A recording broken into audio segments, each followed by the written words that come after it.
Assalamualaikum warahmatullahi wabarakatuh. Nama saya Hiruman Sali dari kelas 6A Pagi Kesos.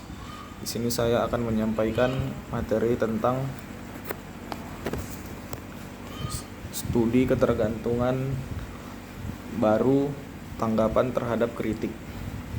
Cardoso biasanya dipilih sebagai tokoh kunci dari yang baru studi ketergantungan. Karya-karyanya telah menetapkan agenda penelitian untuk generasi baru sarjana radikal. Lihat misalnya Cardoso 1973-1977, Cardoso dan Valetto 1979. Bagian ini mengkaji apa yang menarik tentang studi ketergantungan baru Cardoso.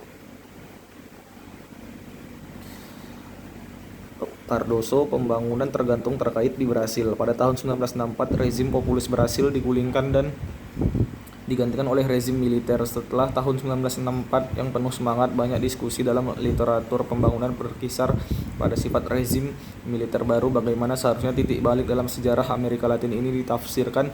Apakah itu hanya kudeta militer reaksioner lain, atau apakah itu mewakili tatanan ekonomi politik baru untuk pembangunan dunia ketiga?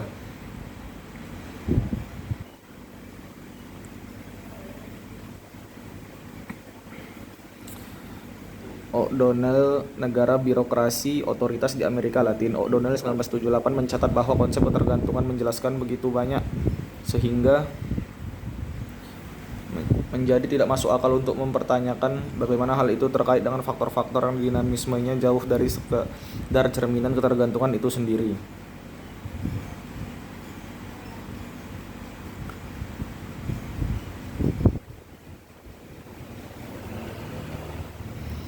Evans, Aliansi 3 di Brasil tahun 1980-an. Pada akhir 1960-an dan awal 1970-an, Brasil mengalami keajaiban ekonomi. Produk domestik brutonya tumbuh sekitar 10% per tahun. Selama periode ini, produksi barang modal dan barang-barang konsumsi yang tahan lama tumbuh pada tingkat lebih dari 20% per tahun. Ekspor manufaktur meningkat sekitar 30% per tahun, dan ketika industrialisasi semakin dalam, nilainya ditambahkan dalam manufaktur di Brasil pada tahun 1970 melebihi semua negara berkembang lainnya.